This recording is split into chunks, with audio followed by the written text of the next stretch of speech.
afternoon. The President just finished rolling out new actions and proposals to drive down prescription drug prices for all Americans. The current situation is unacceptable, and fixing high drug prices is a top priority for the President. The blueprint will seek to encourage innovation while also promoting better competition and reform. The Department of Health and Human Services will take a range of immediate actions to implement the President's plan. I'd like to welcome Secretary Azar to the podium to speak about this and take a few questions on the topic. And as always, I'll be back up to take questions on other news of the day. Mr. Secretary. Thank you, Sarah. Good afternoon, everyone.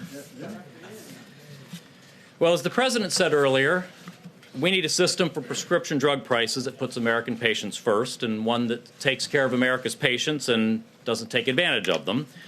What I wanted to do was try to just put a frame together for the actions that you'll see in the blueprint and what the President and I talked about today, so you just have a sense of where we're going here. There are four major problems that we face. The first is high list prices for drugs. The second is government rules that get in the way of plans getting good deals for our senior citizens in our Medicare program. The third is foreign countries free riding off of American innovation. And the fourth is high out-of-pocket costs, especially for our seniors. So as you heard from the President today, this administration has already made a lot of progress in this regard. So in the first year and a half in office, the FDA has approved more generic drugs than ever before in history, saving $8.8 billion in the first year. We also changed Medicare's reimbursement rules to bring down the out-of-pocket spending for senior citizens, saving them $320 million out of pocket on the drugs that they buy each year. That work and the work that we're laying out now in the President's blueprint, it's focused on four strategies to help fix this very complex problem that we face. First, increased competition. Second, increased and better negotiation. Third, incentives to actually lower list prices. And fourth, lowering out-of-pocket costs. So first, it's crucial that we have more competition in the prescription drug markets. That means we need a vital and vibrant generic drug industry and generic drug market. We need to foster and nurture a new competitive biosimilar generic drug market. Those are the generics essentially for those really complex, expensive biologic medicines. We need to foster and nurture that.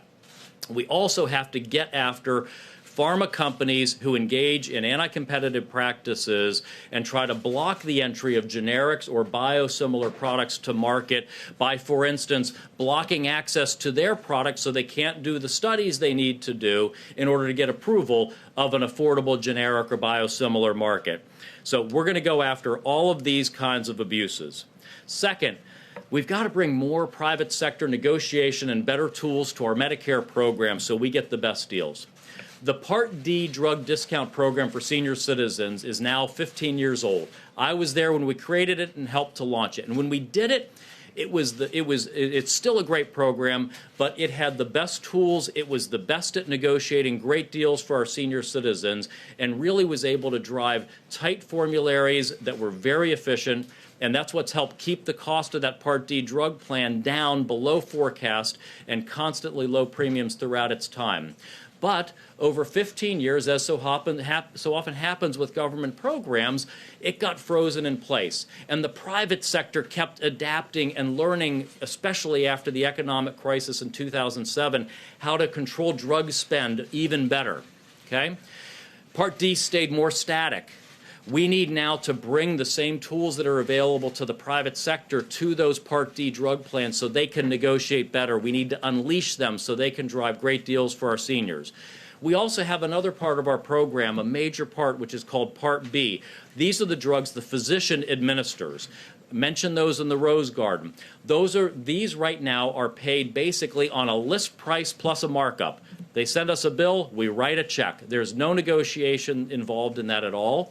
And the President has proposed in his budget, and we are reemphasizing, we've got to figure out ways to move those drugs, especially the high-cost ones, into the private Part D drug plan negotiations so that we can get a deal and start getting bargains on that for our seniors and for taxpayers. We need to look at other mechanisms, and you'll see that in the blueprint, some other ones that also help us negotiate better deals there for those plans. Third, And this is a very complex area. Right now, we have to bring incentives to lower list drug prices. Okay? Right now, every incentive in the system is to increase and have high list drug prices. Because everybody in the system, except the patient and the taxpayer, is wetting their beak along the way. They're getting a percent of that list price. List price goes up, list price higher. Everybody makes more money along the way, so that it's just, the math just works that way. We need to try to flip the incentives backwards so that financially it makes less sense to increase prices. So one of the things we're going to do, I talked about this in the Rose Garden, is that we are having the FDA look at how we can require in direct-to-consumer TV ads that you have to disclose the list price of your drug.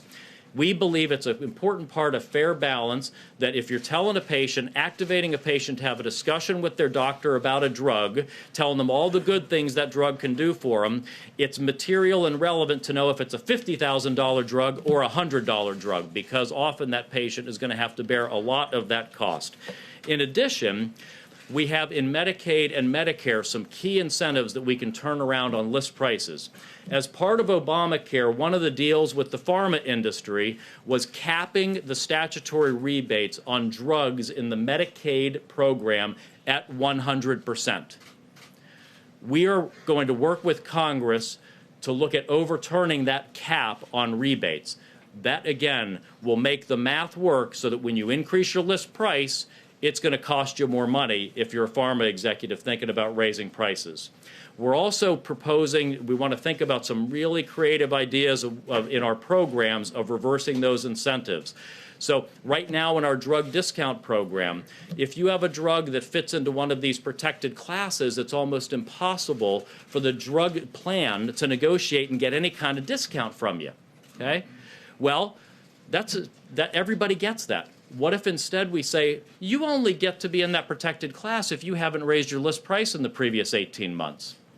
What if we say, you can be exempt from these specialty tiers where the patient has to pay a lot out of pocket, but only if you haven't increased your list price in the previous 18 months? So a lot of tools like that. The other big area we have to look at is the entire system of rebates that we have with pharmacy benefit managers. We are calling into question today the entire structure of using rebates as the method of negotiating discounts in the pharmacy channel, because right now every incentive is for the drug company to have a very high list price and to negotiate rebates down, often in a very non-transparent way.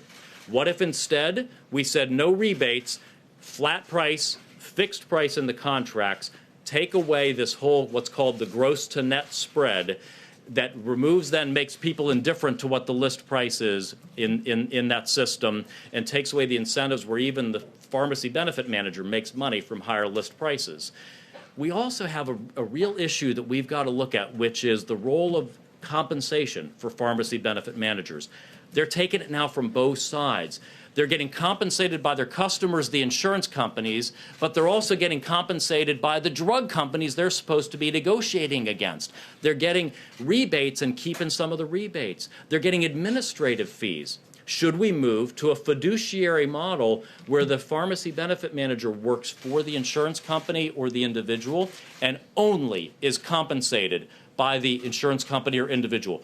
Forbid remuneration from the pharmaceutical company, so that it's all completely on one side there, complete alignment of interest. And then finally, how do we lower out-of-pocket drug costs? Well, as the president talked about it, we're going to get rid of these gag rules. Okay, right now, some pharmacy benefit managers are telling pharmacists, you're not allowed to tell the patient that if they paid cash for this generic drug, it would be cheaper for you than if you run it through your insurance. We think that's unconscionable, and in Part D, we're going to work to block that.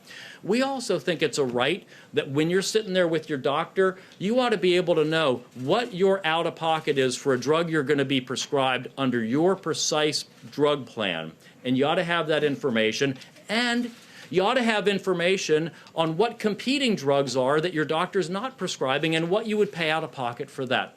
And that ought to be across the Part B plan and the Part D plan. Let me give you an example. You're in with a doctor. This doctor has an infusion clinic, okay, as part of their office.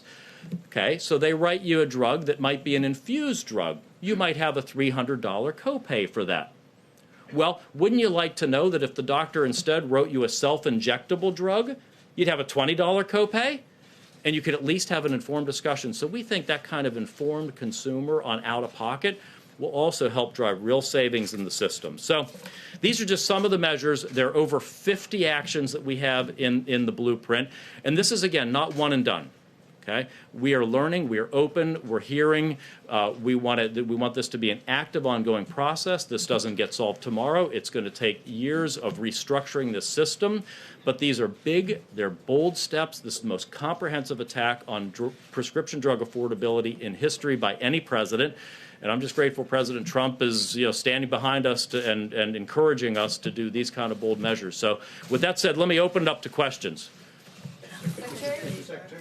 There's a tremendous number of moving parts in this blueprint, many of which will require legislative action.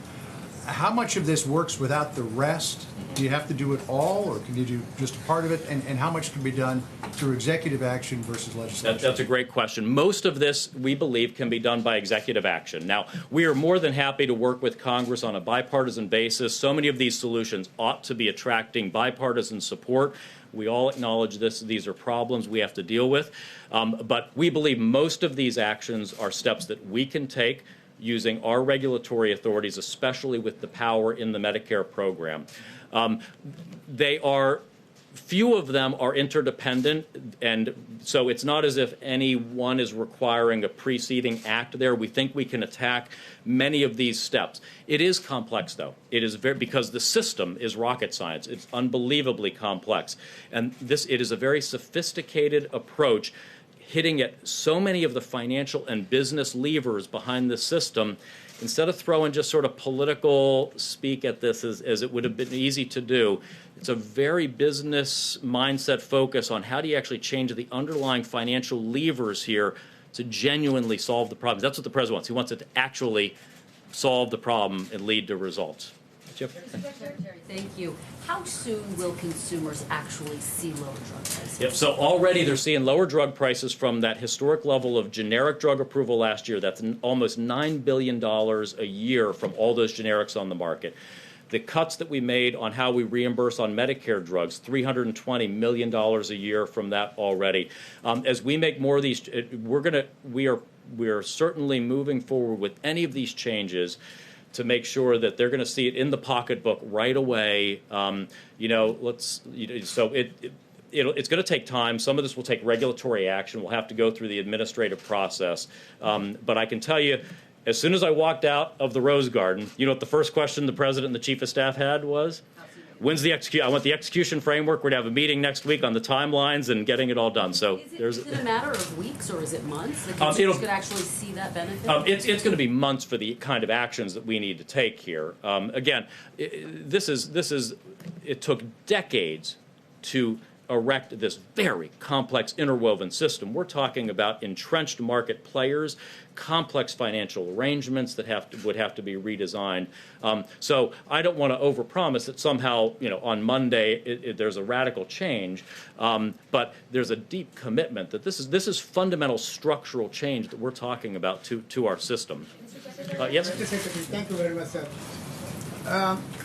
India is making a lot of drugs. Pfizer companies, there are many other companies out there. How India is going to be affected for this action today? And also at the same time, next month is Yoga International Day announced by the United Nations and Prime Minister of India. How yoga can help? Maybe you don't need any drugs if you have yoga. Well, I'll stick with the first one, which is generic drugs. Generic drugs, competition in our system is absolutely vital. That's why the deep commitment of the administration to remove any anti-competitive barriers to generic competition. Yes. You talked about calling into question the entire rebate structure. Yes. Specifically, what steps are you doing now, and when might consumers see changes on that? Yes. So as part of the blueprint, we're releasing a request for information that's the initiation of seeking input. This is the restructure. This is the possible restructuring of a major sector of the economy. One doesn't do that lightly. It's beginning a national dialogue with the public, with stakeholders, with Congress on if we were to do this, if we were to outlaw rebates, say, in the Part D drug discount program, and instead require that the products be discounted at a fixed price. So, for instance, just to explain how this works now, let's say you have a $1,000 drug. You go to the pharmacy benefit manager and say, hey, if you cover my drug, I'll give you a 30% rebate on that after the fact, if any of your patients use this. Okay, so a $300 rebate on that. What this would say is, instead of that, you would have to negotiate, and the contract would say, you get reimbursed $700 this year, and then maybe $702 next year for some inflation. So it's fixed and indifferent then to list price. So this game, what goes on now is frankly a bit of a game, which is the drug company negotiates this 30% rebate, and then the next day increases price 30%. And it's this game of chase that goes on. Instead, fixed price, make everything indifferent to this list price, and all the fees not be based on a percent of this artificial list price, which for so many people is like the rack rate on the back of your hotel room door. You know, almost nobody pays it, but too many people now in the healthcare system are paying it, and they're suffering from that. But any timeline for this? Like how long is Well, so this is out today, and we're going to seek comment, and we want to learn, and then we're going to move forward on that if it makes sense, and we need to learn how to restructure things. I believe that even one pharmacy benefit manager just yesterday talked about this precise issue of restructuring their contracts to get out of this rebate spread conundrum that the world is in. So I believe it's doable, and I think it will have tremendous systemic impact. Yes? There are a couple of notorious examples in the last couple of years of drug companies buying drugs that have been on the market for years and suddenly raising their prices extraordinarily. Yes. Is there anything in this blueprint that addresses that? For There example, is. the EpiPen situation a couple of years ago. There is. So one of the elements on increasing the power of negotiation that we're doing in this plan is if a sole source generic drug, which is what these instances that have gotten so much attention in the past several years, this is when you have one generic drug out there, and if there is any increase in price by a sole source generic, we are going to allow the drug plan to reopen their drug formulary immediately and take action against that drug, whereas right now they have to wait for the end of the year on the new plan cycle. They can immediately go after that drug, come up with alternative drugs, or create preferential treatment for other drugs over that one right away if there's any increase of price of a sole source generic. Yes. Yes, so you're talking about the increases in drug prices. Well, in areas like Maryland and Virginia, insurers are talking about double-digit health insurance premium increases. There's a Maryland regulator that's said something like the ACA is in a death spiral, kind of echoing past words of the president. What are you doing to deal with that? Does HHS just accept these premium predictions as reality? What are you doing to reduce those costs? So some of these premium submissions right now, it is the very beginning of a process that happens with state regulators around those insurance designs. These price increases were happening under President Obama. They continue because of the structural infirmities in how Obamacare was designed.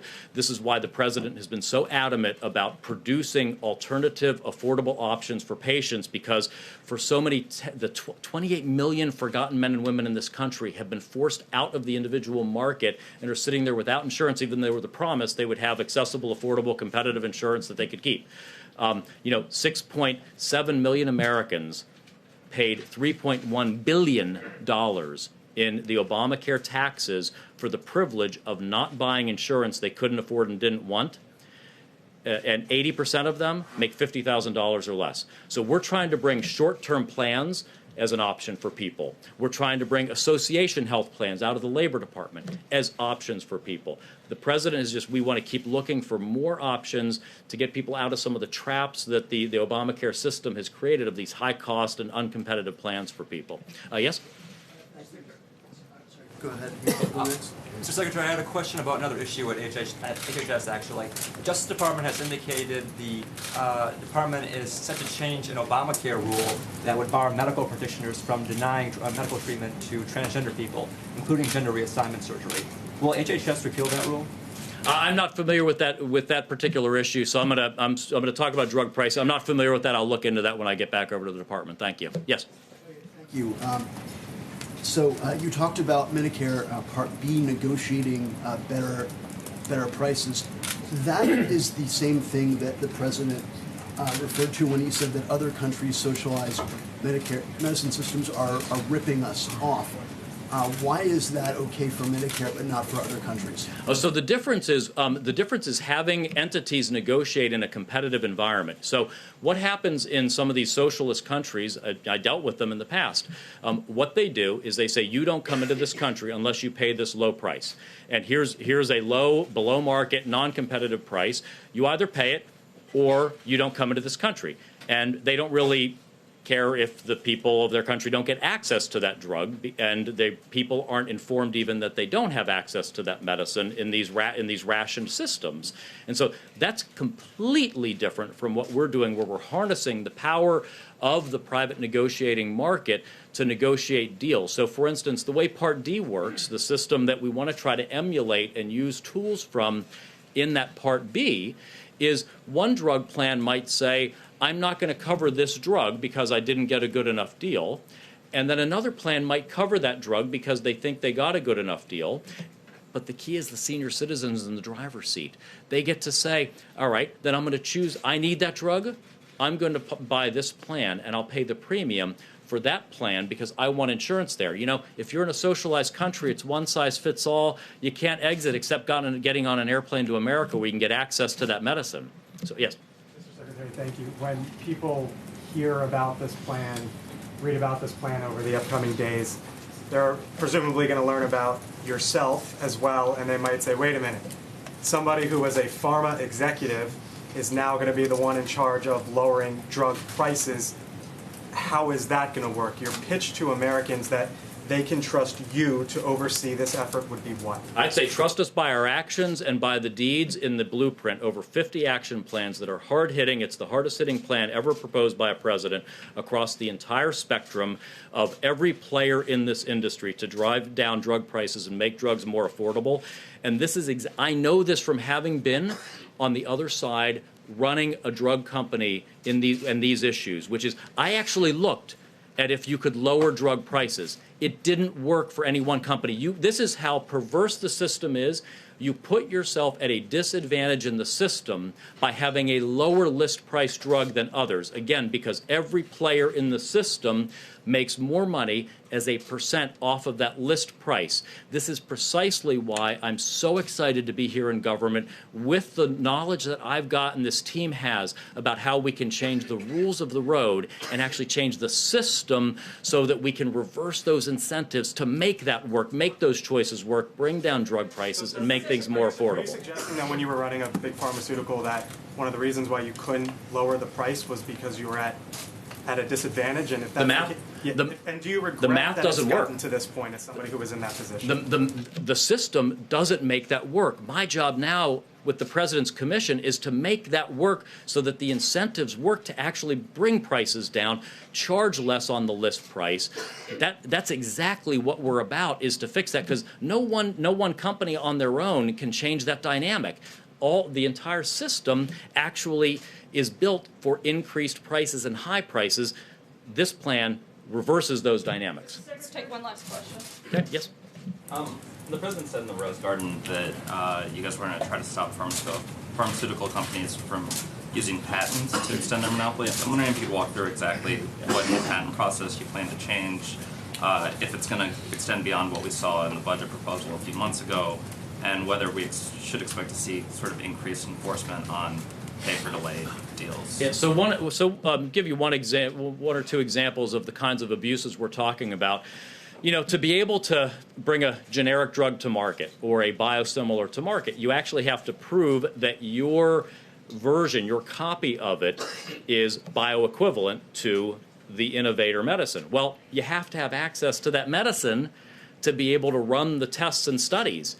Well, what some companies are doing is locking down access to those medicines, hiding behind what are called the REMS programs, these safety programs of FDA. And even when FDA says, no, you can share that for clinical trial testing, no problem, they're also creating limited distribution agreements with distributors to not allow these generic companies access to them. And that's one of the things we're going to be going after, to make sure that these kind of anti-competitive behaviors that don't allow the affordable medicines to get to market, that we blow those away. Well, thank you all very much. A very complex system, of course, a multi-factor, multi-stakeholder approach. It's the most comprehensive approach ever. Look forward in the days and weeks ahead to keep engaged with you, to help walk you all through the different elements of it as you have a chance to digest it. Thank you. Buy drugs from Canada. Thank you, Mr. Secretary. A couple more notes. On behalf of the President and the First Lady, I'd like to wish a very happy birthday to America's oldest living veteran of World War II, Richard Overton. Richard, who lives in Austin, Texas, is turning 112 years old today. He served in the Pacific Theater from 1942 to 1945 as part of the All-Black Engineer Aviation Battalion. Happy birthday, Richard, and thank you for your service. Speaking of birthdays and those with a lot of candles on their cake, I'd also like to wish General John Kelly a happy birthday. And finally, looking ahead to Sunday, happy Mother's Day. And as a note of free advice, don't forget to call your moms. You might even buy flowers if you feel inclined. And with that, I will take your questions. Jonathan. Sir, on the Kim Jong-un summit, we're told that the summit will be a day-long, possibly extending to a second day. What is the best-case scenario for what can be accomplished in a single day? What does the president think can be done in a single day with Kim Jong-un? Certainly not going to get ahead of those conversations. As you stated, we plan for a full day of meetings on the 12th with some time reserved to carry over if necessary. Certainly the best outcome would be an agreement for complete and total denuclearization. But this is the beginning part of these conversations. I'm not going to get ahead of what we expect for that day, but certainly that would be, I think, the best outcome, and we've been pretty upfront about that. Do they think that could actually happen in a day, or is this... Again, I'm not going to get ahead of this conversation and the process, but there have been several conversations that have taken place leading up to both Secretary Pompeo has had now 2 meetings that have been part of this process. So it's not just one day. That is, you have to look at the broader picture, but certainly we have that time set aside at this point. Justin. I wanted to ask about the auto meeting earlier today. I know attendees of these sort of spitball sessions can often leave with the impression that the president agrees with their position. So I wanted to see if you could clarify both if the president or the administration has agreed to open negotiations with California on a national CAFE standard rather than sort of the dual system that could exist. And we haven't finalized what that looks like, but today was a part of that conversation, part of the discussion on how best to move forward. We're going to continue these conversations as we have a specific policy announcement on that front. We'll let you know. Sarah. John. If I could come back to North Korea. The president says that he believes that it's Kim's intention to denuclearize, but when you listen to Kim Jong-chul, who's in charge in North Korea, North-South relations, he said, listen, the reason why we're doing all this is because our nuclear program is complete. The reason why we're shutting down our test site is because we don't need it anymore. Our nuclear program is complete. I mean, it's kind of akin to somebody who builds a house and then enters a negotiation to tear it down. What gives you confidence that Kim actually wants to take apart something that he just built? Look, the president is going into this with eyes wide open, as he said many times. We'll see what happens. But this is certainly a process that has moved in the right direction. We've seen some signs of goodwill from North Korea just this week with the 3 Americans brought back home. Also the stopping of the ballistic missile test, them stopping with their research and development on their nuclear program. And we're going to continue to push for complete and total denuclearization. We're also going to continue maximum pressure until we see that happen. But again, stopping the ballistic missile testing, stopping all this testing, according to Kim Jong-chul, is because they don't need it anymore. They're done. It's kind of like you can put the saws and the hammers away because the house is done. Again, the president has been very clear that we're going into this. Certainly, we would like to see something happen, but as he has said many times, we're going to see what happens. And we hope not just for North Korea, but for the entire world that they do the right thing and that this goes forward in the way that I think everyone would like to see. Eamon? Thanks, Sarah. This week, the CEOs of AT&T and Novartis both said that they thought it was a mistake for their companies to work with the president's lawyer. Does the president think it was a mistake for his lawyer to work with them? I think that this further proves that the president's not going to be influenced by special interest. This is actually the definition of draining the swamp, something the president talked about repeatedly during the campaign. And for anything beyond that, I would direct you to the president's outside counsel. This is the definition of draining the swamp, right? I mean, I think it's pretty clear that the Department of Justice opposed the merger, and so certainly the president has not been influenced by any, or his administration influenced by any outside special interest. Aware of those things? Sorry, Blake, go ahead. Sarah, thank you. You said in this room the other day that it is unlikely there's going to be an infrastructure bill this year. That was supposed to be the signature legislative item of 2018 for Republicans in this administration. Can you lay out for us what exactly is this White House's legislative agenda for this year?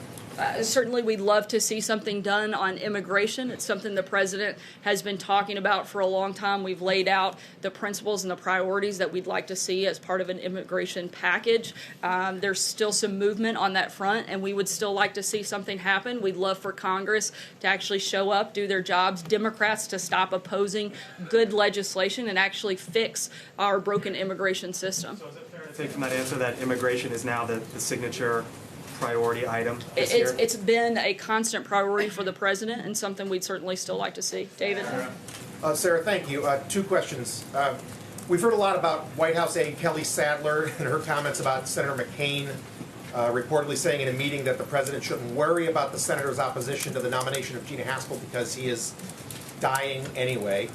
Meghan McCain, his daughter, wondered aloud today why Kelly Sadler still has a job here at the White House. Does she still have a job? I'm not going to comment on an internal staff meeting.